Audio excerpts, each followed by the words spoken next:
CM Patel, નાયબ ખેતી નિયામક વિસ્તરણ, દાહોદ. દાહોદ જિલ્લાના તમામ ખેડૂતોને ખાસ સંદેશો કે હાલમાં મકાઈની જે પાક અવસ્થા છે એ દાણા ભરવાની પાક અવસ્થાએ ખાતરની જરૂરિયાત રહેતી હતી અને એ માટે આપણા દાહોદ જિલ્લાને ઓગસ્ટ મહિનામાં 8,934 મેટ્રિક ટન જેટલો જથ્થો મળેલ છે. તથા અત્યારે આખા સિઝનની વાત કરીએ તો દાહોદ જિલ્લાનો કુલ 37,503 મેટ્રિક ટન કુલ યુરિયાનો જથ્થો સરકારશ્રી દ્વારા સપ્લાય કરવામાં આવેલ છે. આથી ખેડૂતોને યુરિયા પૂરતા પ્રમાણમાં મળી રહેશે અને આવતી સિઝનમાં પણ ખેડૂતોને જે પાક અવસ્થા મુજબ યુરિયા મળી રહેશે. એટલે ખેડૂતોને ખાસ વિનંતી કે એકદમ ઉતાવળ ના કરશો, યુરિયાનો જથ્થો સમયાંતરે આવતો રહેશે. અને આ સિવાય પણ હાલમાં આજે જીએનએફસી કંપની દ્વારા ગોધરા રેક ચાલુ છે અને આગામી 2-3 દિવસમાં ઇફકો કંપની દ્વારા પણ રેક બીજી મોકલવામાં આવી રહી છે. આથી ખેડૂતોને ખાસ સંદેશો અને વિનંતી કે યુરિયા ખાતર પૂરતા પ્રમાણમાં મળી રહેશે. અને હાલમાં યુનિવર્સિટીની ભલામણ છે એ પ્રમાણે દાણા ભરાવાની જે અવસ્થા છે ત્યારે યુરિયાની ખાસ જરૂરિયાત રહેશે. ત્યારબાદ યુનિવર્સિટીની ભલામણ મુજબ જ આપણે યુરિયાના ખાતરનો ઉપયોગ કરીશું એવી ખાસ વિનંતી છે. અત્યારે દિવસે દિવસે અકસ્માતો વધતા જાય છે. અમારી ડ્રાઈવર અને કંડક્ટર મિકેનિકલ ટ્રેનિંગ સતત ચાલુ રહેતી હોય છે. એમ છતાં પણ ડેપોમાં અવેરનેસ વધે, અકસ્માત ઓછા થાય એ માટે આરટીઓ ઇન્સ્પેક્ટર સાહેબ, પોલીસમાંથી અને અમારા લેવલે દરેક ડેપોમાં આ રીતે ડ્રાઈવરોને સતત જાગૃત કરતા રહીએ છીએ કે શું ડ્રાઇવિંગ વખતે શું કાળજી લેવાની છે, અકસ્માત થાય તો શું અને કોને કેટલું નુકસાન થાય છે એ ભરપાઈ થઈ શકે એવું હોતું નથી. માટે ડ્રાઇવિંગ વખતે કાળજી, ટ્રાફિકના જે રૂલ્સ છે એના નિયમોનું પાલન વગેરે બાબતેથી અમે જાગૃતતા કેળવીએ છીએ. योगेश पटेल, विभागीय नियामक, गोत्रा. सभी को जय श्री राम. मैं पंडित धर्मेश तिवारी, तीर्थधाम पीपलगुटा से पूज्य दयाराम दास जी महाराज दाड़की वाले बाबा जी का शिष्य. अभी हम वर्तमान में झाड़ेक्स हॉस्पिटल श्रावण जो चल रहा है, जो आज उसका समापन है मध्य प्रदेश का सावन सोमवार का. बहुत सारे लोग व्रत रखते हैं और बहुत सारे लोगों का क्या है कि ये सब श्रावण में एक ऐसा शिव जी के प्रति भाव रहता है. तो उसके उपलक्ष्य में हमारे गुरुजी के मन में भाव जगा कि अपने आश्रम में तो सेवा चलती है, तो क्यों ना अपने एक दूर दूर से आए हुए भक्त हैं, दूर दूर से दर्दी आए हुए हैं, तो उनको क्यों ना सेवा किया जाए. तो अपने फल फ्रूट के माध्यम से उन तक ये सेवा पहुंचाई जाए.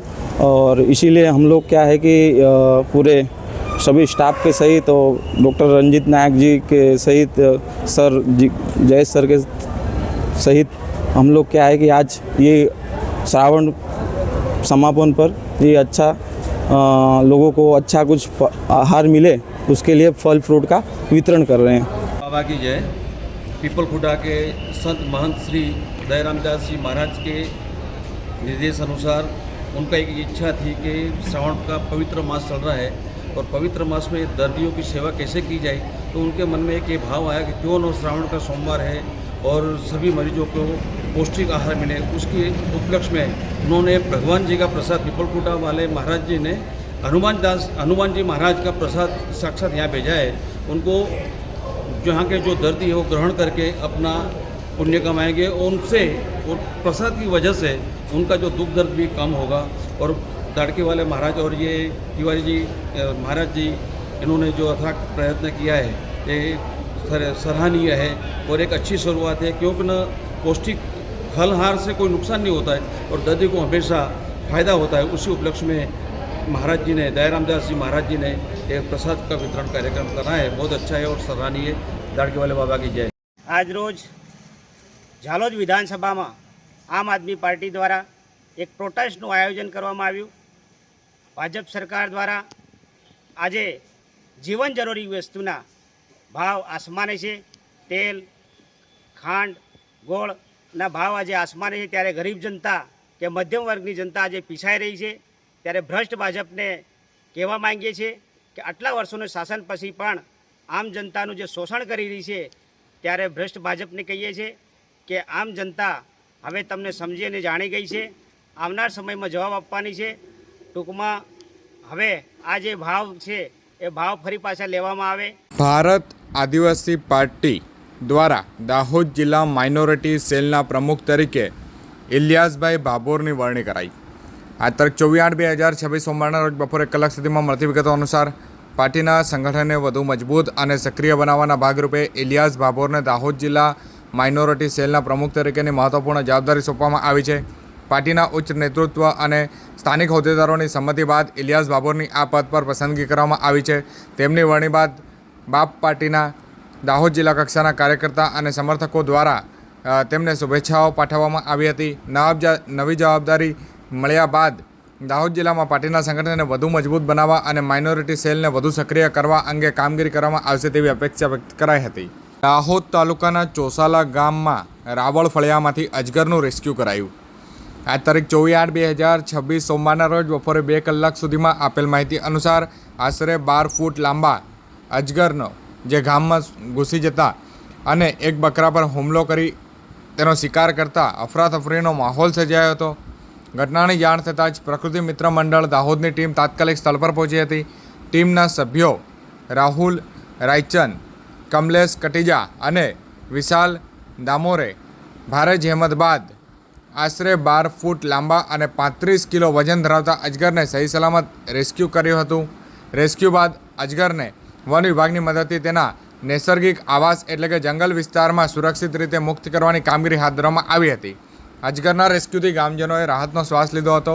પ્રકૃતિ મિત્ર મંડળની ટીમ દ્વારા કરવામાં આવેલી કામગીરીને ગ્રામજનો દ્વારા બિરદાવવામાં આવ્યો હતો. દાહોદની નવજીવન સાયન્સ કોલેજ ખાતે રાષ્ટ્રીય SC/ST હબ અંતર્ગત ઉદ્યોગ સાહસિક જાગૃતિ અને વિશેષ વેન્ડર વિકાસ કાર્યક્રમનું આયોજન કરવામાં આવશે. આ તારીખ 24/8/2026 સોમવારના રોજ બપોર 12 કલાક સુધીમાં આપેલ માહિતી અનુસાર ભારત સરકારના સૂક્ષ્મ લઘુ અને મધ્યમ ઉદ્યોગ મંત્રાલય હેઠળ NSIC દ્વારા અમલમાં મુકાયેલ નેશનલ SC/ST હબનો મુખ્ય ઉદ્દેશ SC અને ST માલિકીના સૂક્ષ્મ તથા લઘુ ઉદ્યોગોમાં ઉદ્યોગ સાહસિકતાને પ્રોત્સાહન આપવાનો અને જાહેર ખરીદીમાં તેમને ભાગીદારી વધારવાનો છે. આ અંતર્ગત ઉદ્યોગ સાહસિક જાગૃતિ અને કૌશલ્ય વેન્ડર વિકાસ કાર્યક્રમનું આયોજન આગામી 25 ઓગસ્ટ 2026ના રોજ સવાર 9 વાગ્યાથી Navjivan science college Dahod room number 216 ખાતે કરવામાં આવશે. કાર્યક્રમનો મુખ્ય ઉદ્દેશ SC અને ST ઔદ્યોગિક સાહસિકતાનો અને કેન્દ્રીય જાહેર ક્ષેત્રના સાહસો એટલે કે CPSES વચ્ચે પરસ્પર સંવાદ અને સંપર્કને સરળ બનાવવાનો છે. સાથે જ ઉદ્યોગ સાહસિકોને સરકારી ખરીદી પ્રક્રિયા, વેન્ડર તરીકે ઉપલબ્ધ તકો અને જાહેર ક્ષેત્રની સંસ્થાઓ સાથે વ્યવસાયિક જોડાણ અંગે વધુ સારી સમજ મળે તે માટે માર્ગદર્શન આપવામાં આવશે. SC અને ST વર્ગના ઉદ્યોગ સાહસિકો અને આ કાર્યક્રમ વ્યવસાયિક તકો, સરકારી ખરીદી અને ઉદ્યોગ વિકાસ અંગે મહત્વપૂર્ણ માહિતી મેળવવા માટે ઉપયોગી બનશે. દાહોદ લોક વિજ્ઞાન કેન્દ્ર ખાતે રાષ્ટ્રીય અવકાશ દિવસની ઉજવણી કરવામાં આવી. આ તારીખ 24/8/2026 સોમવારના રોજ બપોરે 1:45 સુધીમાં આપેલ માહિતી અનુસાર રાષ્ટ્રીય અવકાશ દિવસની ઉજવણીના ભાગરૂપે વિદ્યાર્થીઓમાં અવકાશ વિજ્ઞાન અને ભારતીય અંતરિક્ષ ક્ષેત્રે થયેલી પ્રગતિ અંગે જાગૃતિ વધે તે હેતુથી વિવિધ પ્રવૃત્તિઓનું આયોજન કરવામાં આવ્યું હતું. આ પ્રસંગે વિદ્યાર્થીઓ માટે સ્પેસ ક્વિઝનું પણ આયોજન કરવામાં આવ્યું હતું. ક્વિઝમાં વિદ્યાર્થીઓ ઉત્સાહપૂર્વક ભાગ લીધો હતો અને અવકાશ, ગ્રહો, ઉપગ્રહો તેમજ ભારતના અંતરિક્ષ સંશોધન ક્ષેત્ર સાથે જોડાયેલી વિવિધ પ્રશ્નોના જવાબ આપ્યા હતા. કાર્યક્રમનો મુખ્ય હેતુ વિદ્યાર્થીઓમાં વૈજ્ઞાનિક અભિગમ વિકસાવવાનો અને અવકાશ વિજ્ઞાન પ્રત્યે રસ વધારવાનો. લોક વિજ્ઞાન કેન્દ્ર ખાતે યોજાયેલી આ કાર્યક્રમથી વિદ્યાર્થીઓમાં જ્ઞાન સાથે સાથે અવકાશ વિજ્ઞાન ક્ષેત્રમાં ભારતની સિદ્ધિઓ અંગે પણ જાણકારી મળી હતી. દાહોદ જિલ્લાના દેવગઢ પોલીસ સ્ટેશન ખાતે આગામી 26 ઓગસ્ટ 2026ના રોજ યોજાનારી ઈદ-એ-મિલાદના તહેવારને લઈને શાંતિ સમિતિની બેઠક યોજાઈ. આ તારીખ 24/8/2026 સોમવારના રોજ સવારે 11:30 સુધીમાં આપેલ માહિતી અનુસાર બેઠકમાં હિન્દુ અને મુસ્લિમ સમાજના આગેવાનો ઉપસ્થિત રહ્યા હતા. તહેવાર દરમિયાન શહેરમાં શાંતિપૂર્ણ અને સૌહાર્દપૂર્ણ વાતાવરણ જળવાઈ રહે તે અંગે પોલીસ અધિકારી દ્વારા આગેવાન સાથે ચર્ચા કરવામાં આવી હતી. ઈદ-એ-મિલાદના તહેવાર દરમિયાન કાયદો અને વ્યવસ્થા જળવાઈ રહે, કોઈ અનિચ્છનીય બનાવ ન બને તેમજ ધાર્મિક કાર્યક્રમોમાં શાંતિપૂર્ણ રીતે યોજાય તે માટે જરૂરી સૂચનો અને માર્ગદર્શન આપવામાં આવ્યું હતું. બેઠક દરમિયાન બંને સમાજના આગેવાનોએ પણ શાંતિ અને ભાઈચારો જાળવવા માટે પોલીસ તંત્રને સહયોગ આપવાની ખાતરી વ્યક્ત કરી હતી. આ શાંતિ સમિતિની બેઠક દ્વારા દેવગઢ આગામી ઈદ-એ-મિલાદના તહેવાર દરમિયાન શાંતિ, સૌહાર્દ અને સામાજિક એકતા જળવાઈ રહે તે માટે સંયુક્ત અપીલ કરવામાં આવી હતી. દાહોદ જિલ્લાના ગરબાડા તાલુકા કોંગ્રેસ કાર્યાલય ખાતે પૂર્વ ધારાસભ્ય ચંદ્રિકાબેનની અધ્યક્ષતામાં સેક્ટર મંડળની મિટિંગ યોજાઈ. આ તારીખ 24/8/2026 સોમવારના રોજ બપોર 2 કલાક સુધીમાં આપેલ માહિતી અનુસાર બેઠકમાં ગરબાડા તાલુકા કોંગ્રેસ સમિતિના હોદ્દેદારો ઉપસ્થિત રહ્યા હતા. બેઠક દરમિયાન પક્ષના સંગઠનને વધુ મજબૂત બનાવવા તેમજ આગામી સમયની કામગીરી અંગે ચર્ચા કરવામાં આવી હતી.